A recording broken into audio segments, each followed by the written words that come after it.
ओम नारायण नारायण नारायण नारायण। सभी मित्रों को राम राम। दोस्तों, कैसे हैं आप सब। इसी हफ्ते 18 नवंबर को एमएक्स प्लेयर पर एक नई क्राइम थ्रिलर सीरीज रिलीज हुई है जिसका नाम है मत्स्यकांड। सीरीज में मुख्य भूमिका में है रवि किशन, रवि दुबे, पीयूष मिश्रा, राजेश शर्मा, गिरीश शर्मा, मधुर मित्तल, जोया अफरोज आदि आदि। सीरीज के डायरेक्टर है अजय भुयान, लेखक है शिव सिंह। और सीरीज में लगभग 30 से 45 मिनट के 11 एपिसोड्स है। 11 एपिसोड्स काफ़ी लंबी चौड़ी सीरीज है। तो कल ही मैंने इसे देखकर कंप्लीट किया।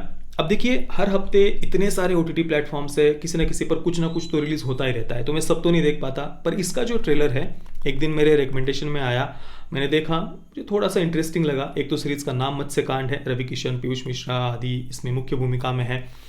और पुराणों की आदि बात की गई है। पीयूष मिश्रा उनका जो कैरेक्टर है वो पुराणों की और हमारे ऐतिहासिक ग्रंथ महाभारत आदि से कुछ बातें वो बताते हैं फिल्म के लीड कैरेक्टर को। तो मैं थोड़ा सा देखना चाह रहा था कि आखिर इस सीरीज़ में ऐसा क्या दिखाया गया है। तो मैंने बहुत ही कम एक्सपेक्टेशंस के साथ इसे देखना शुरू किया था और सीरीज़ ठीक ठाक निकली। मतलब जितना मैंने सोचा था उतना सीरीज़ ने मुझे कोई डिसअपॉइंट नहीं किया। मैं कंप्लीट कर पाया सीरीज़ को। सीरीज़ ने मुझे कोई ज़्यादा कहीं पर भी परेशान नहीं किया। सबसे पहले इसकी कहानी के बारे में थोड़ा सा चर्चा कर लेते हैं। जिन्होंने इसका ट्रेलर देखा होगा उन्हें इसकी बेसिक आइडिया तो होगी ही कि कहानी क्या है। चोर पुलिस की कहानी है, पर यहाँ पर थोड़ा सा ट्विस्ट है। जो चोर है उसे विक्टिम दिखाया है और जो पुलिस है उसे करप्ट दिखाया है।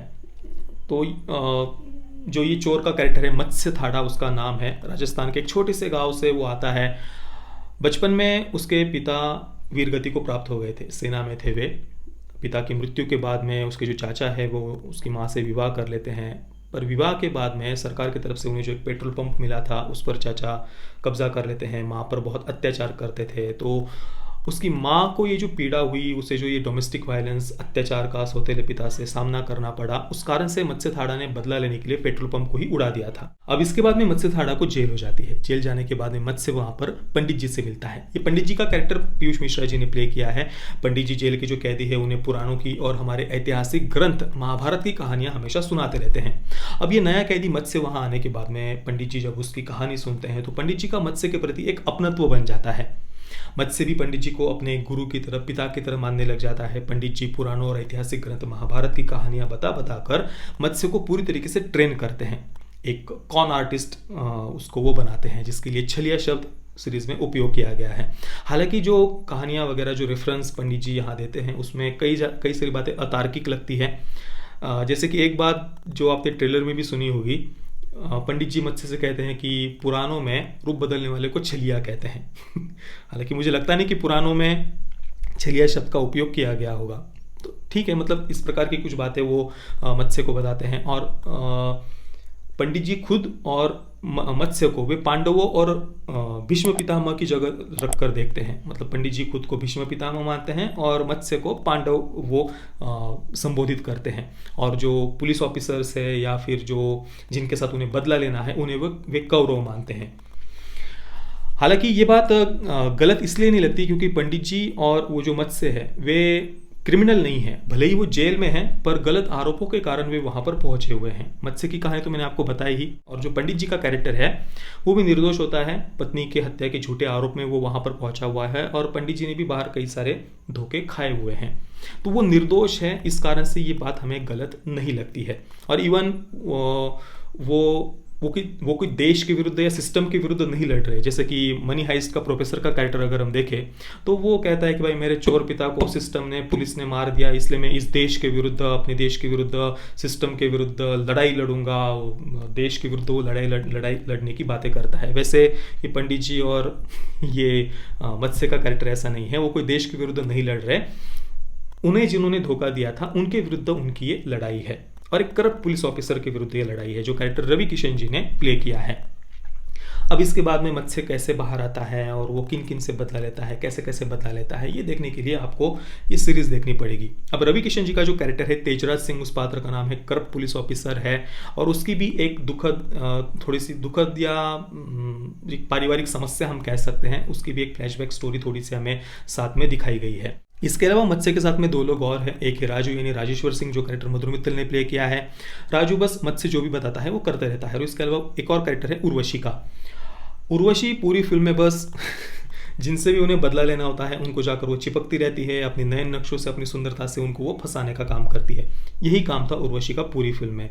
और इसमें उर्वशी उस कैरेक्टर को भी कुछ गिल्ट फील नहीं होता कि वो क्या कर रही है, ना ही मत्स्य को वो बात गलत लगती है, ना ही राजू जो कहता है कि मैं सच्चा प्रेम करता हूँ उर्वशी से, उसको भी इससे कोई प्रॉब्लम नहीं है।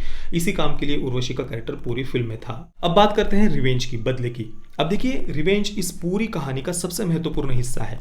मत्स्य केवल बदला लेने के लिए ही कॉन आर्टिस्ट बनता है, बदला लेने के लिए ही उसने अपना पूरा जीवन झोंक दिया है। पर उसे जिससे बदला लेना होता है मत्स्य को, वो बदला 11 एपिसोड्स कंप्लीट होने के बाद भी पूरा नहीं होता। इवन 11 एपिसोड्स कंप्लीट करने के बाद भी ऐसा लगता है जैसे मत्स्य का बदला तो अभी बस शुरू हुआ है। इससे पहले मत्स्य उन लोगों से बदला ले रहा था जिनसे पंडित जी बदला लेना चाहते हैं। उन लोगों से भी नहीं कह सकता, केवल एक ही व्यक्ति था, सूरी नाम का कैरेक्टर, जिससे पंडित जी बदला लेना चाहते थे। और उस सूरी से बदला लेने में भी शुरुआत में बहुत सारा समय ये सीरीज खा जाती है। और उसके बाद एक और कैरेक्टर है, उसको वो कैसे फंसाता है, ठगता है, उसमें एक शादी वाला पार्ट है, उसको भी उन्होंने बहुत ज़्यादा खींच दिया है।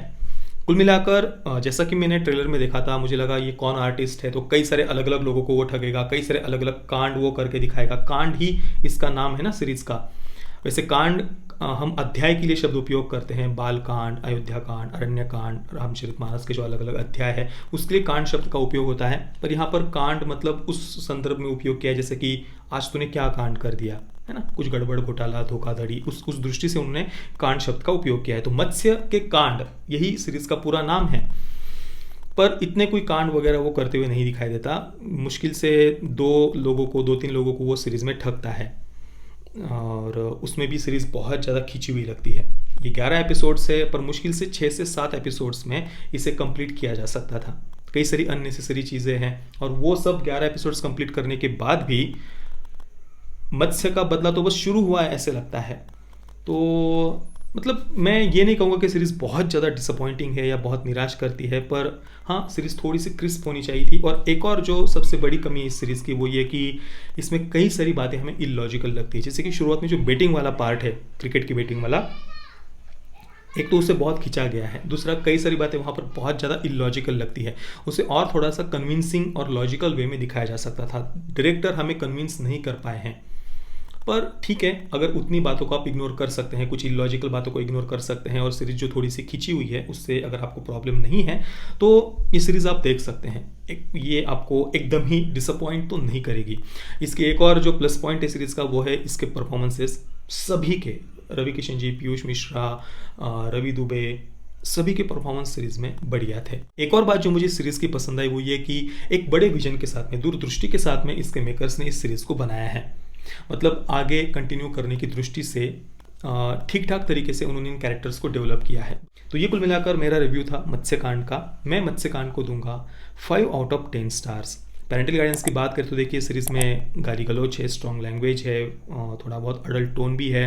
सेक्स और न्यूडिटी तो सीरीज में नहीं थी, पर परिवार के साथ में देखने जैसी तो ऑब्वियसली सीरीज नहीं है। बाकी आपने अगर मत्स्यकांड इस सीरीज को देखा है तो आपका एक्सपीरियंस कैसा रहा, प्लीज़ मुझे अपने कमेंट में अवश्य बताइए। ये वीडियो देखने के लिए आप सभी मित्रों का बहुत बहुत धन्यवाद। जय श्री राम, वंदे मातरम।